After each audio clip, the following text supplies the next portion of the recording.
मंच आओ।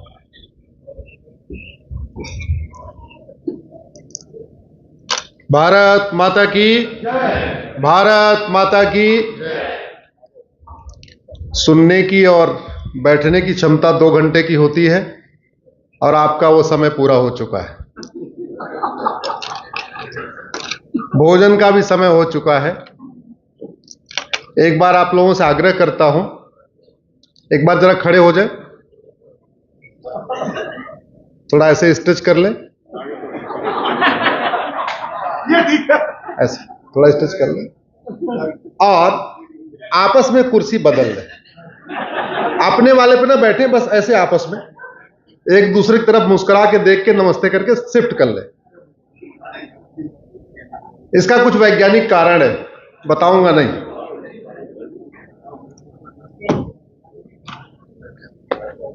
सबसे पहले आदरणीय राधेश्याम गुप्ता जी को नमन करता हूं, वंदन करता हूं।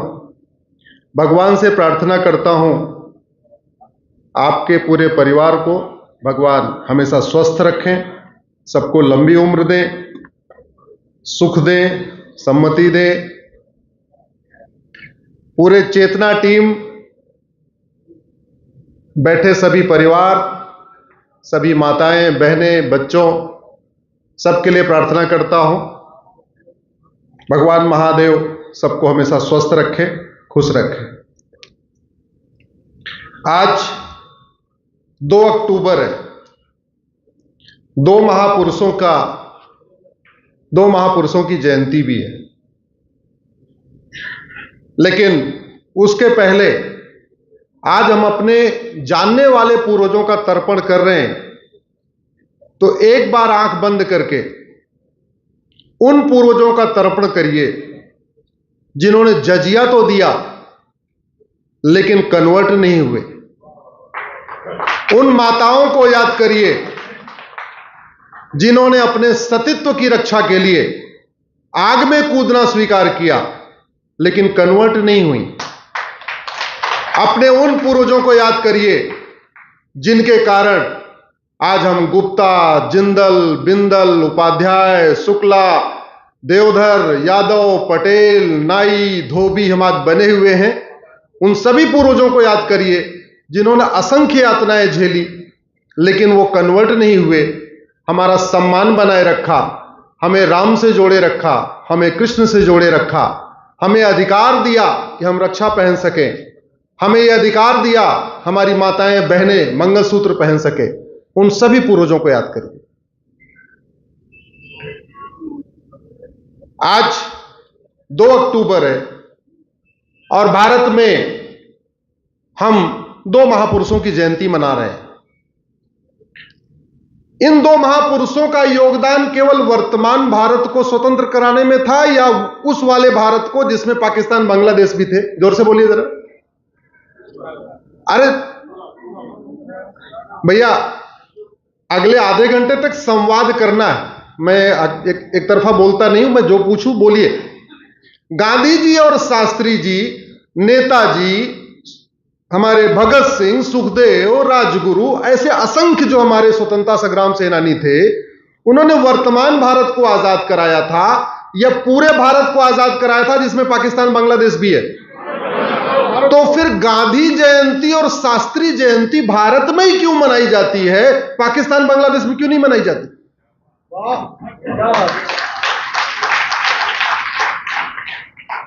हम लोग भगत सिंह, सुखदेव, राजगुरु का बलिदान दिवस यहां मनाते हैं, उनकी पुण्यतिथि मनाते हैं, उनकी जयंती मनाते हैं। और भगत सिंह तो लाहौर में उनका जन्म हुआ, लाहौर में उनको फांसी हुई, वो तो न वर्तमान भारत में जन्म लिए न वर्तमान भारत में रहे। फिर उस लाहौर में भगत सिंह जी की जयंती और पुण्यतिथि क्यों नहीं मनाई जाती? हम कहते मजहब ही नहीं सिखाता आपस में बैर रखना, जबकि सच्चाई यह है आज पूरी दुनिया में मजहब ही आपस में बैर रखना सिखाता है। पूरी दुनिया में जो अशांति है और मजहब के ही कारण है। और आप दिल्ली में बैठे हुए हैं, देश की राजधानी में बैठे हुए हैं। आपके लिए मैं कुछ कड़वी बातें बता रहा हूं। 7 लोकसभा क्षेत्र है। 1999 की दिल्ली की 7 लोकसभा क्षेत्रों की मैंने वोटर लिस्ट चेक किया है। 2024 में जो चुनाव हुआ है लोकसभा का, उसमें भी मैंने 7 लोकसभा की वोटर लिस्ट चेक किया है। और मात्र 25 साल यानी 1999 की वोटर लिस्ट और 2024 की वोटर लिस्ट में जमीन में आसमान का अंतर आ चुका है। 7 की 7 लोकसभा की डेमोग्राफी बदल चुकी है। भारत दिल्ली में 70 विधानसभा है। आप किसी एक विधानसभा की, आप जिस एरिया में रहते हैं अपने विधानसभा की, दिल्ली की 1995 के आसपास की वोटर लिस्ट निकाल लीजिए और अभी चुनाव जो होने वाला है उस समय निकाल के देख लीजिएगा। आपको पता चलेगा आपके विधानसभा की भी की डेमोग्राफी बदल गई। बाकी तो छोड़िए, अपने वार्ड की आप डेमोग्राफी निकाल लीजिए। 25 से 30 साल पुरानी वोटर लिस्ट निकालिए, वर्तमान वाली वोटर लिस्ट निकालिए, फिर पता चलेगा आपके मोहल्ले के भी, आपके वार्ड की भी डेमोग्राफी बदल चुकी है। डेमोग्राफी हमारे लिए बहुत बड़ा खतरा है। डेमोग्राफी बदलने का सबसे बड़ा कारण है घुसपैठ, धर्मांतरण, जनसंख्या विस्फोट। इन तीनों पे मेरी पीआईएल चल रही है। घुसपैठ पे चल रही है, उसमें मैंने 2017 में फाइल किया था। मैंने कहा था 5 करोड़ घुसपैठी आ चुके हैं, अब तो उनकी संख्या 5.5 करोड़ से ज्यादा हो चुकी है। धर्मांतरण पे मेरी पीआईएल चल रही है सुप्रीम कोर्ट में। उसका विरोध करने के लिए 10 और बड़े बड़े दिग्गज वकील आगे विरोध कर रहे हैं। मामला कोर्ट में चल रहा है। जनसंख्या नियंत्रण। और एक बात आपको बता दूं, यहां कुछ कवि मित्र भी बैठे हैं और कहते भी रहते हैं कुछ बात है कि हस्ती मिटती नहीं हमारी। आप लोग नहीं कहते हैं, हां बाकी लोग कहते हैं। अपने दिल पे मत लीजिएगा।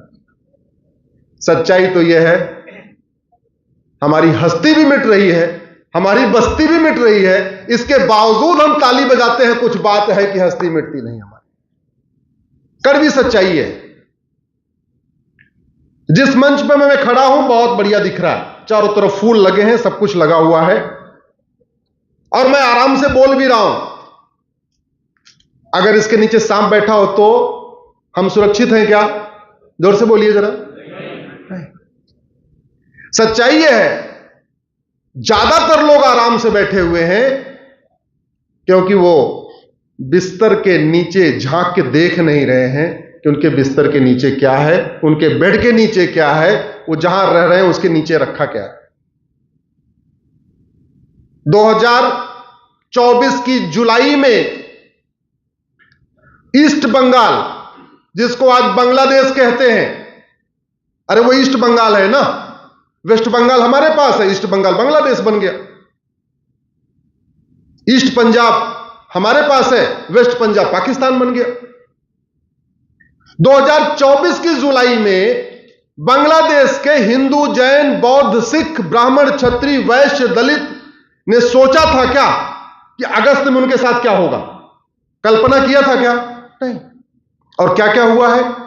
पिता के सामने बेटी का बलात्कार हुआ है, पति के सामने पत्नी का बलात्कार हुआ है, बच्चे के सामने मां का बलात्कार हुआ है और भाई के सामने बहन का बलात्कार हुआ है। घर पे कब्जा किया है, मकान पे कब्जा किया है, दुकान पे कब्जा किया है, खेत पे कब्जा किया है, खलिहान पे कब्जा किया है, शोरूम पे कब्जा किया है, फ्लैट पे कब्जा किया हुआ। 2024 में हुआ। 1990 में क्या हुआ था? 1990 में भी यही हुआ था। कश्मीर में पिता के सामने बेटी का बलात्कार, पति के सामने पत्नी का बलात्कार, भाई के सामने बहन का बलात्कार और बच्चे के सामने मां का बलात्कार। थोड़ा और पीछे चलो, 1947 में क्या हुआ था? आडवाणी जी, जेठमलानी जी, मनमोहन सिंह जी, गुजराल साहब, मिल्खा सिंह जी, पृथ्वीराज कपूर, प्रेम चोपड़ा, सुनील दत्त क्यों छोड़ के भाग के आए थे? कुछ लेके आए थे क्या? मैं ये कुछ चंद नाम लिया हूं जो बड़े वहां के व्यापारी थे, बड़े बिजनेसमैन थे, सक्षम लोग थे, सम्रांत लोग थे। राम जेठमलानी का रिकॉर्ड तो आज तक टूटा ही नहीं। पूरी दुनिया में 17 साल में ला करने वाला आज तक कोई पैदा ही नहीं हुआ। 17 साल की उम्र में ला किया था, आज तक वो वर्ल्ड रिकॉर्ड टूटा ही नहीं है। गूगल करिएगा राम जेठमलानी जी के बारे में। उस समय 12वीं के बाद ला होता था, उनको आउट ऑफ टर्न 10वीं के बाद ला करने की परमिशन मिली थी और रिकॉर्ड टूटा नहीं। 17 साल की उम्र में ला, सब कुछ छोड़ के भागना पड़ा। चलो और पीछे चलो, दुर्योधन का ननिहाल गंधार, जहां हिंदू भी थे, जैन भी थे, बौद्ध भी थे, सिख थे। 1805 में पंडित नंदराम टिक्कू प्रधानमंत्री थे, कश्मीरी ब्राह्मण थे वो। आज उनका नाम लेवा कोई बचा है क्या? अरे हम जैन तब तक हैं जब तक हिंदू बहुसंख्यक है, हम बौद्ध तब तक हैं जब तक हिंदू बहुसंख्यक है, हम सिख तब तक हैं जब तक हिंदू बहुसंख्यक है। नहीं तो पाकिस्तान, अफगानिस्तान, बांग्लादेश में न जैन बचा, न बौद्ध बचा, न सिख बचा, न हिंदू बचा, न ब्राह्मण बचा, न क्षत्रिय बचा, न वैश्य बचा, न दलित बचा। जिन जातियों पे गर्व करते हैं, मैं ब्राह्मण, मैं क्षत्रिय, मैं जाट, मैं फला, मैं ये, मैं वो, मैं ऊपर, ये नीचे, ये सारा खेल यही है जब तक हिंदू बहुसंख्यक है। ये समाजवाद, राष्ट्रवाद, अंबेडकरवाद, फलानेवाद, पेरियारवाद, गांधीवाद, ये भारत में चलता है। अफगानिस्तान में समाजवाद, लोहियावाद, अंबेडकरवाद चलता है क्या? पाकिस्तान में समाजवाद, लोहियावाद, गांधीवाद, अंबेडकरवाद चलता है क्या? बांग्लादेश में कोई वाद चलता है क्या? उधर एक ही वाद चलता है, एक, दूसरा कोई वाद नहीं चलता। ये सारे वाद यही हैं भारत में।